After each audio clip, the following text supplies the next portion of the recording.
and here's a bunch of tables on finances. What I feel like it's missing, and this is just my personal opinion, was I was struggling to see what the vision what the vision for this district it was when it was established, and what it could be. And so, you know, it names why it was picked, why the area was picked. So whether or not it had lots of areas that were vacant and unused, and they had parks that needed upgrades. You know, it kind of went down this list of transportation projects that need some funding. You know, so it had this. It felt very checkbox oriented. That, you know, this area checked a bunch of boxes, and therefore we picked it. And so I hope that with this study, and if we choose to move forward with urban renewal, that we really think about the vision for each district. Like, what is it that we want this district to look like? Not just that it has vacant land and we hope that it gets developed. So anyway, those are just some of my off the cuff kind of thoughts and intro. There's no question that could be asked that would be off the limits, or I guess I would say don't be hesitant in asking questions, because, you know, I'm pretty new on the urban renewal. This is my first time on an urban renewal commission, and we have a 7-member commission, and it includes all of the city commissioners, the mayor, and then 2 private citizens that are residents of Oregon City. And this is my first time, and so I'm learning a lot about. I mean, I've read a lot about urban renewal, but you know, I'm continuing to learn about it too, and still have plenty of questions. So I guess I just want to set the stage for an open discussion, and hope that everybody has brought your questions and feel comfortable in asking questions. And I probably won't have the answers for half the questions, but I have a team behind me with Sam, who I know is very well versed, and James Graham, and then Ryan from the finance side, who can back me up, even though I'm kind of hosting or leading this meeting. And so I really appreciate them being here. And I see we continue to still have a couple of people join, so that's good. And so we're really kind of just getting started. That was kind of my opening monologue. And so with that, I guess I will say one more thing about this urban renewal study. You know, the city commission, when we set out goals, and I do mean the city commission, not the urban renewal commission, the city commission really wanted to tackle urban renewal because of the vote that occurred in 2016, I believe was the year that it occurred, where you know, it was on the ballot to close the urban renewal district, and it ended up going to court. And because at the end of the day, an urban renewal district isn't something that a citizen initiated petition or measure on a ballot could actually. They don't have that authority. The ability to have an urban renewal agency that oversees urban renewal is actually an Oregon statute, and that's set up by the legislature. So it's bigger. It's a whole separate agency, and but because of that vote, you know, clearly it was clear to the city commission that there was a lot of consternation in the city about what to do with urban renewal. The projects that had gone on, whether or not we should do it, keep it, close it, what to do, and we made it as a goal to kind of tackle this issue. And because we wanted to listen to our constituents, you know, particularly a couple of us that were running for office in that time period, and when we were going in our goals, we said, all right, clearly there's a number of people in the city who don't think we should be doing urban renewal, and why is that?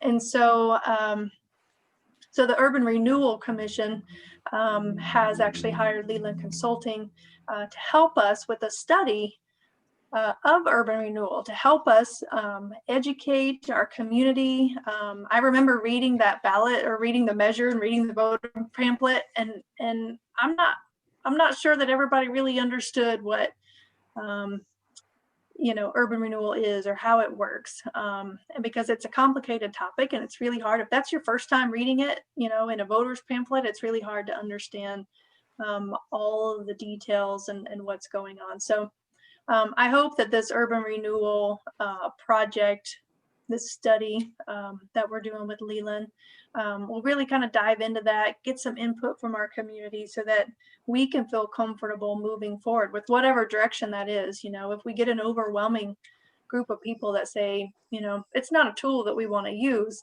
then I think the commission is willing to act and reflect the wishes of our community.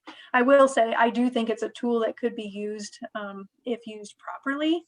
And I think Oregon City has benefited from using urban renewal.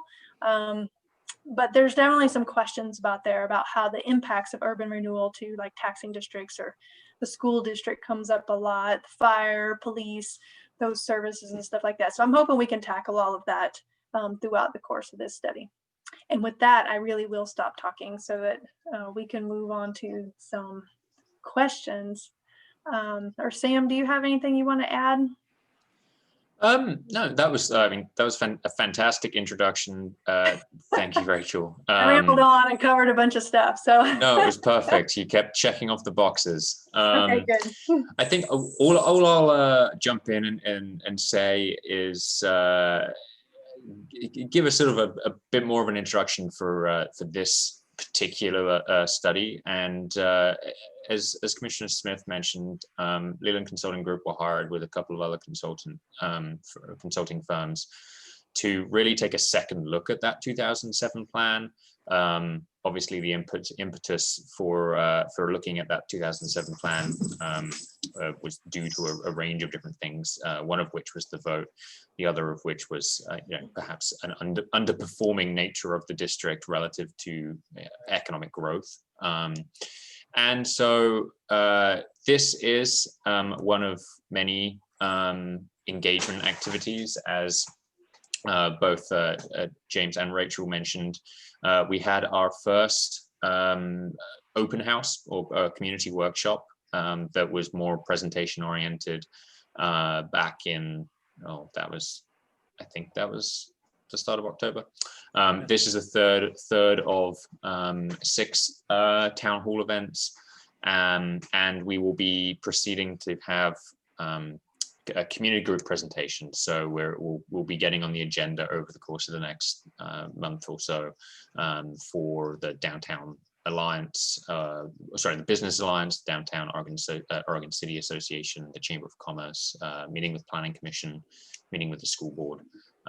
So a few of those groups. So we will also be having another couple of community meetings in the new year. That's all to say, there's plenty of opportunities to get involved and provide your feedback. What I'll do before we open this up to questions is just share my screen so you can really see what our schedule is, and I want to show a couple of links so you can get involved. And I will hopefully do that. So get these out of the way.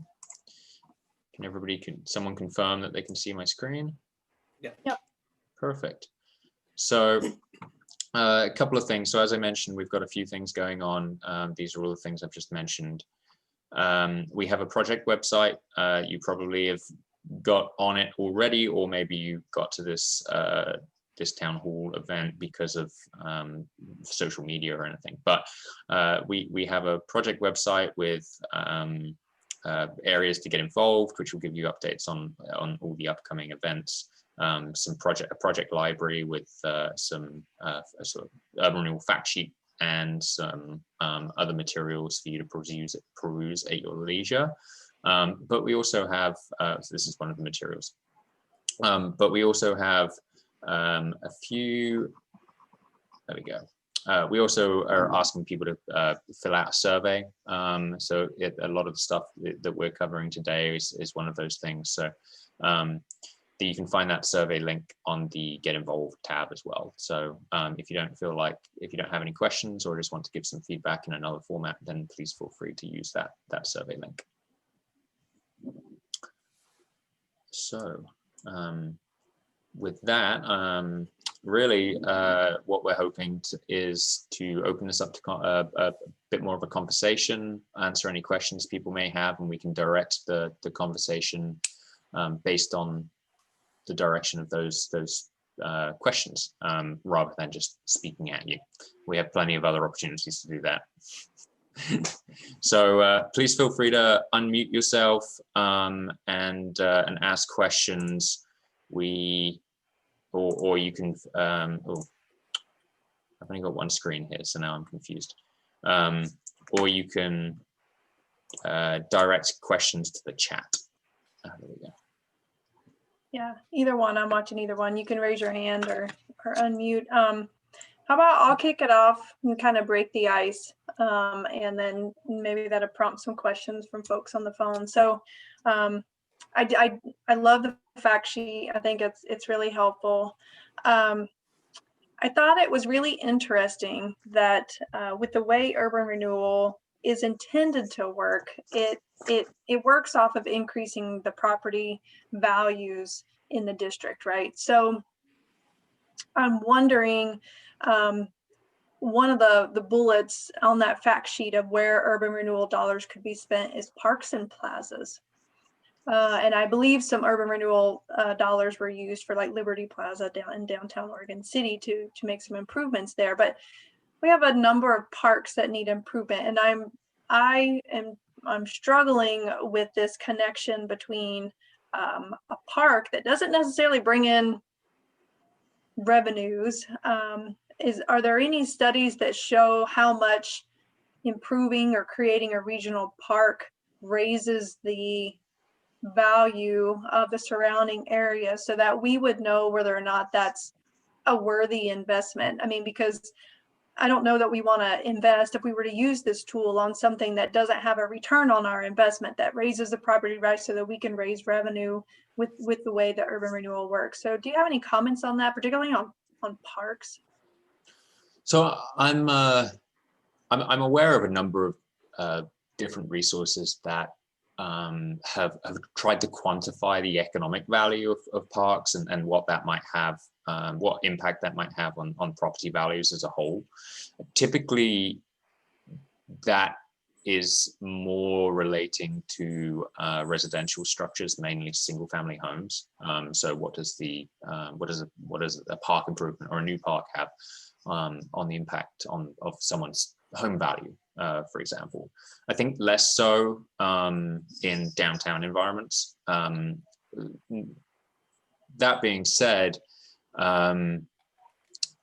when it comes to investing in a district and looking at or prioritizing a return on investment, the return on investment is going to be relatively low on a park improvement, simply because it's not necessarily going to trigger an appraisal on a set of specific properties. I mean,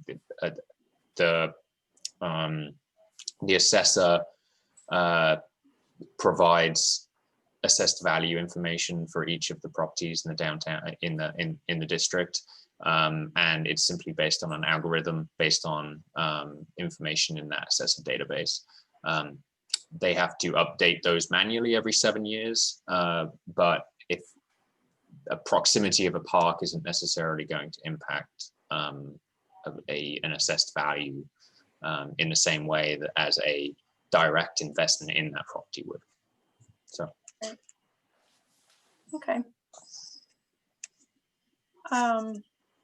Yeah, lots to think about there when you're thinking about projects to invest in, because we have parks that need a lot of improvement, and I can think our Clackamat Park is going through master planning. We're expanding the acreage of Waterboard Park, and I think Waterboard Park in itself has a real potential to being a draw for that community and connecting a trail system from downtown. So I mean, I think you can make some connections, but I'm struggling with just a park and park improvements being a good investment for urban renewal versus other things like investing in affordable housing or other developments or other properties that have real infrastructure challenges, stuff like that. So. Yeah, and it's a good point, because every urban renewal district throughout Oregon and throughout the rest of the country, to be honest, have that balance to be sought. There is there are certainly districts that prioritize community amenities, but they're not knowing that the return isn't necessarily going to be as great as direct development assistance. But at the end of the day, yes, most economic development most economic development agencies and urban renewal commissions, they will strike that balance. And a lot of the time, what you'll see is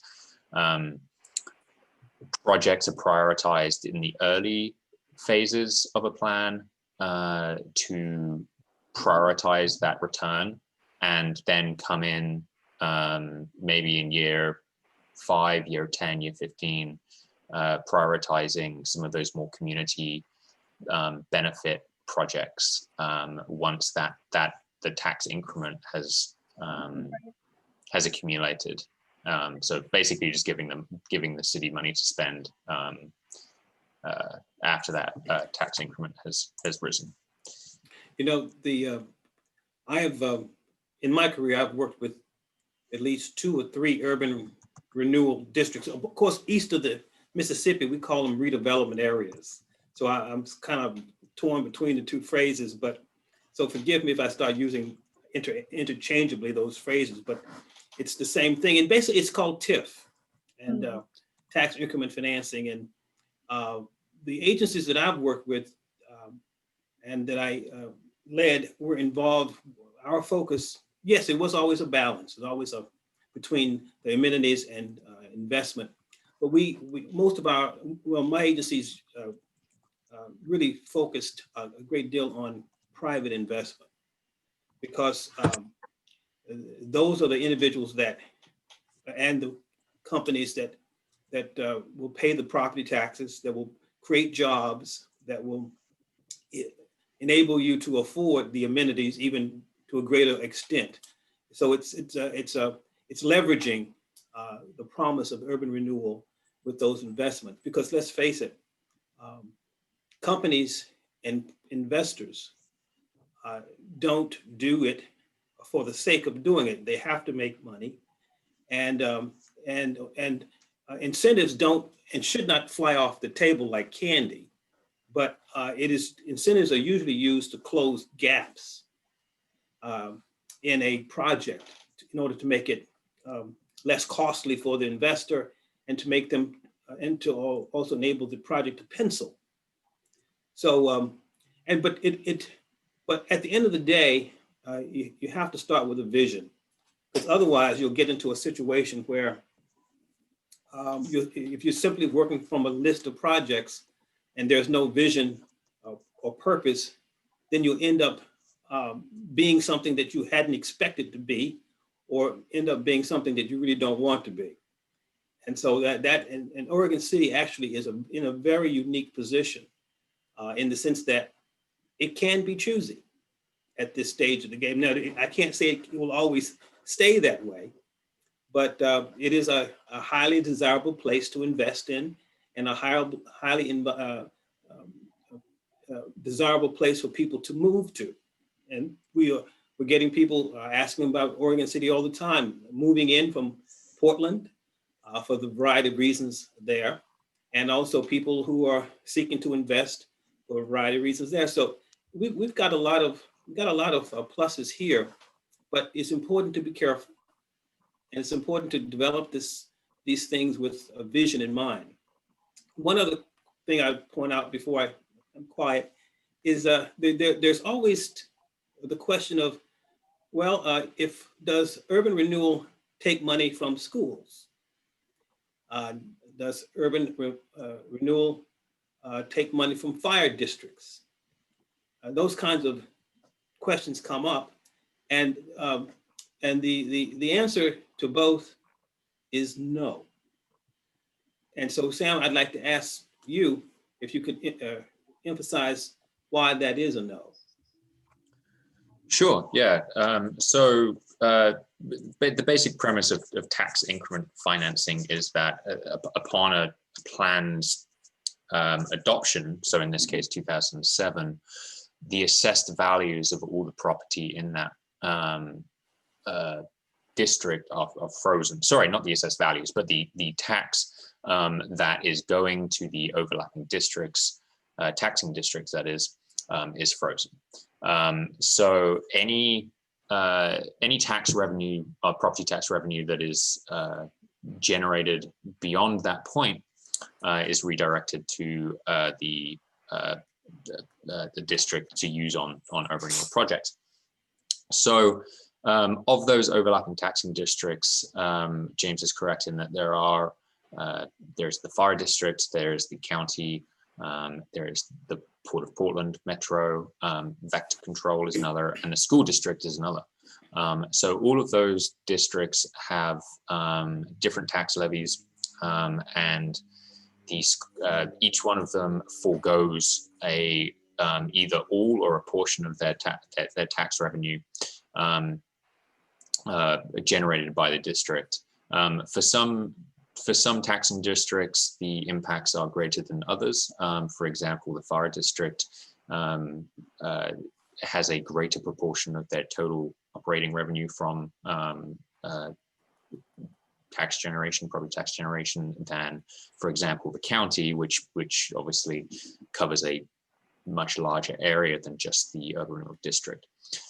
In the case of the school, while the school does on paper look like it is losing tax revenue, it is made up by the state. So they don't actually lose any tax revenue as a result of the urban renewal district. But James had a good segue there in terms of, earlier on about, lost my train of thought, I'm sorry. Balance between investment, yes, private investment. Sorry, yes, that's the one. Yes.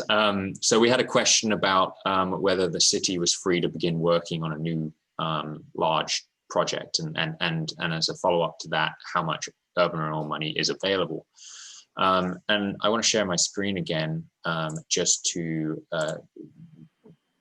put forward a couple of charts here. Basically, what we have in the 2007 plan is $130 million of projects, and that's in 2007 dollars. So what we call that is the maximum indebtedness of the plan. And as you can see, each one of these projects that are in the plan have a whole different urban renewal funds attributed to them. As for how much it's currently spent of that total $130 million, it's about 16%, about $25 million. So the vast majority of that, the maximum indebtedness remains to be spent.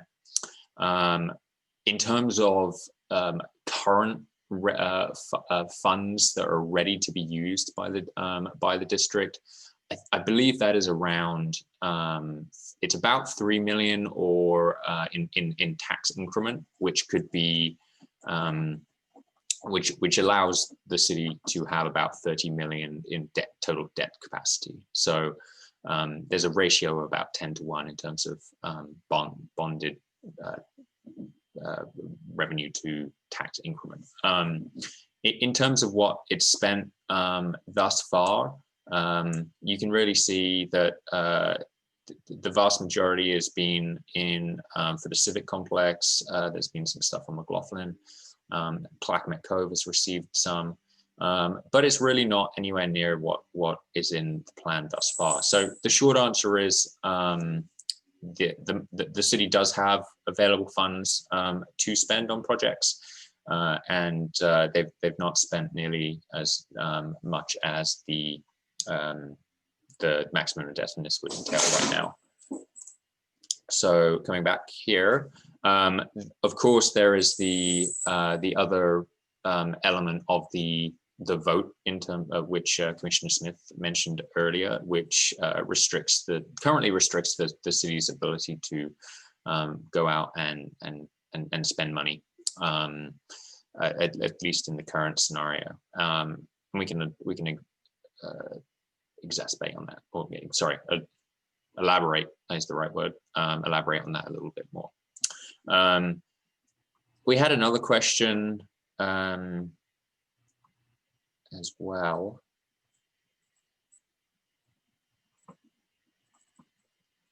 That's right. Sorry, I was going to put Dirk. I won't try and say your last name, Dirk, but Dirk has a question. So if you would like to unmute at this point, then go ahead.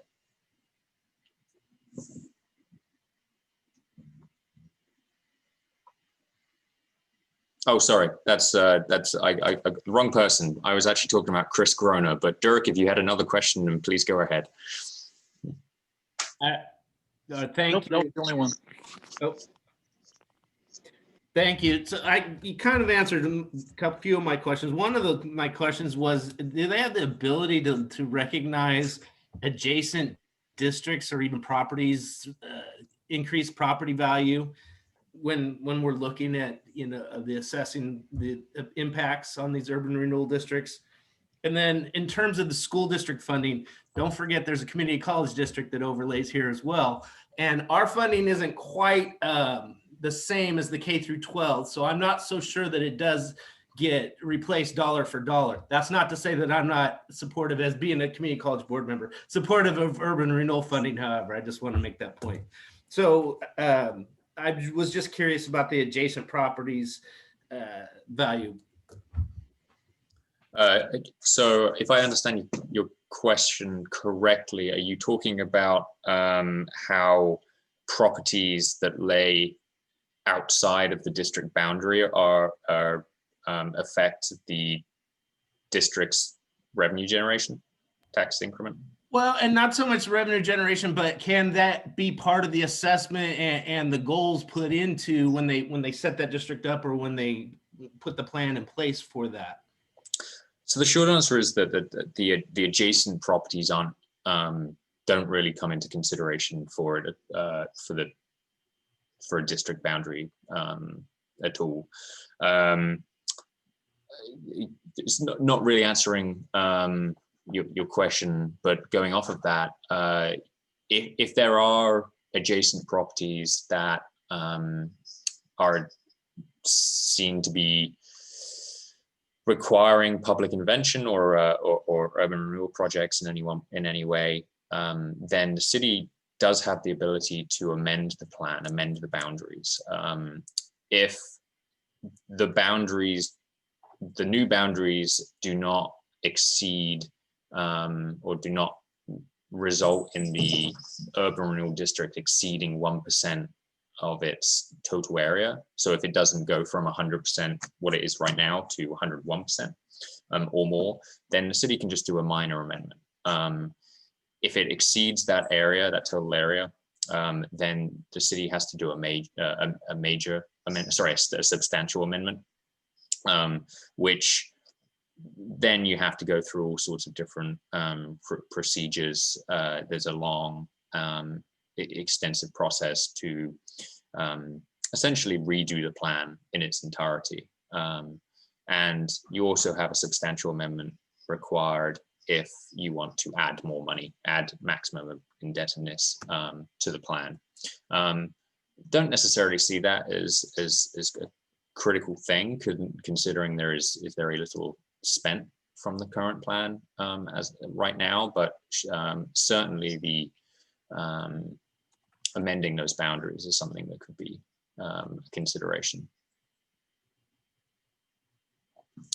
Had one other question that's related to that too, in terms of adding and removing projects and whether that would trigger a minor or substantial amendment.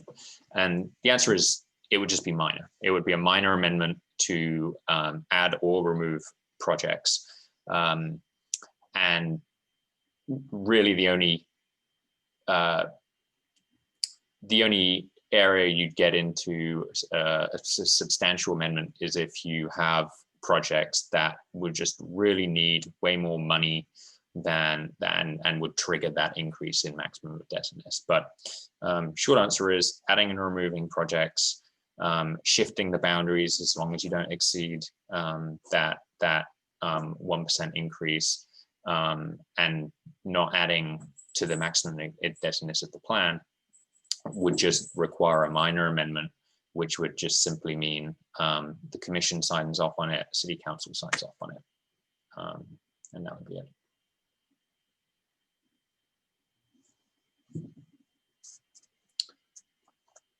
Okay.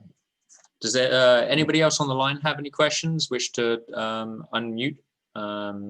Otherwise, I can talk a little bit about what's coming up.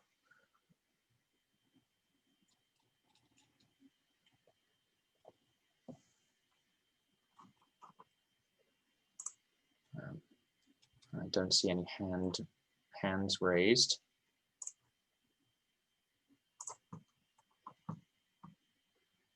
Okay, so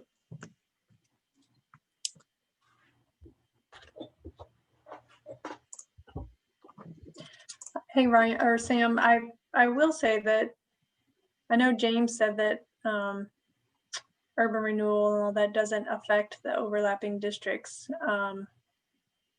But when you describe how their revenues are being essentially reallocated, or a portion of their tax revenues being reallocated to urban renewal, I don't understand how you could say it doesn't affect the districts. That those two do not align to me. So what am I missing? So, leave the school district out of it, because school district is complicated with getting money from the state. Let's talk about like fire. Yes, and that's absolutely right. The taxing districts are impacted, absolutely. And I don't know if James misspoke there, but yeah, all the taxing districts, which Chris mentioned, Clackamas Community College is indeed one of those two. And actually meeting with the team is actually meeting with all of the overlapping districts as well to talk through, have similar conversations, talk about their financial considerations and their needs going forward as well. So we're engaging with all of them. But yes, at the commencement of a plan, you are required to engage with all of the taxing districts because they are impacted. They are agreeing to forego a portion, whether that's a small portion or a significant portion of their tax revenue for the foreseeable future. And typically a plan will last anywhere between 10, 30 or sometimes more years. So really, most plans are implemented in areas that have not seen or not reached their sort of economic potential in terms of year-on-year value increases or economic growth. So I think Rachel, you said earlier, it's that urban renewal is a Oregon authorized by Oregon statute, and in the Oregon statute, an urban renewal plan, in order to get one adopted, a city must demonstrate blighted conditions, and blighted conditions is fully defined in the Oregon statute. It's 457. Very broadly. Very, very broadly. And so economic disinvestment is one of those things. And the idea, the theory of urban renewal is that the overlapping taxing districts that are are agreeing to forego that tax revenue for that 20 or 30 years, they'll actually get significantly more revenue after those 20 or 30 years because of the investments that urban renewal allows for. And what we see typically is like it's about a 7-year payback period after the closure of an urban renewal district. So what that means is basically, say you had an urban renewal district adopted in 2020, closing in 2040. They're going to get the same tax revenue as they did in 2020 for the next 20 years and not see any increases. But in 2040, they'll start getting that the tax revenue at the, well, in theory, increased rate in 2040 years, and by 2047, all of the tax that they have foregone over those previous 20 years will have been accrued because of the increased tax revenue. So that's the general theory. That's the behind it, and typically, yeah, it is an average of 7 years. Can be more, can be less. What we've seen in this district is the year-on-year assessed value increases have only just exceeded the average for the city. And typically which is about, I think it's about 4.5% since 2007. And what we typically want to see is around 6-7% annual increases year on year.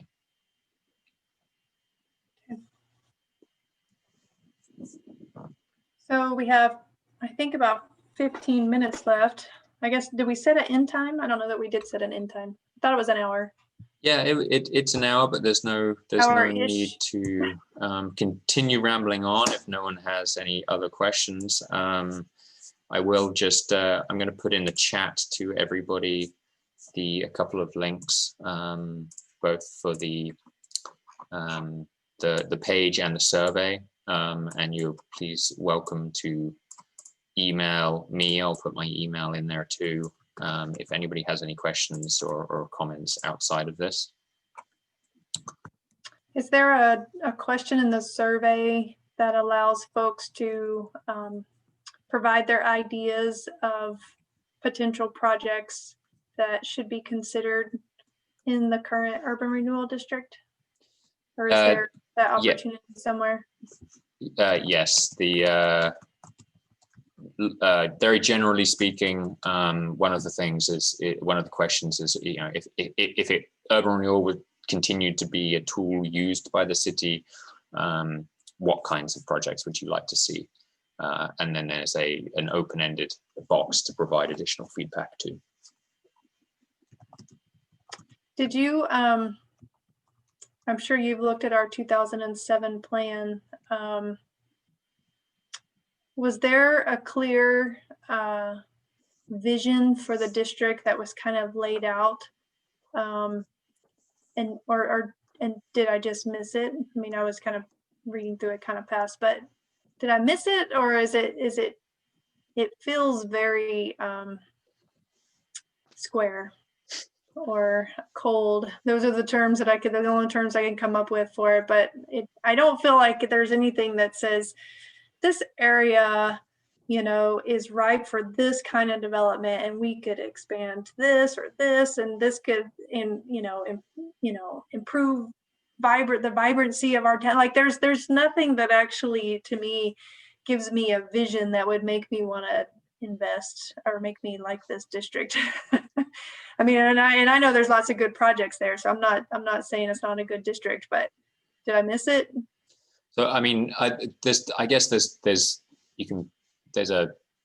both sides to that, in that urban renewal by definition is a pretty dry concept.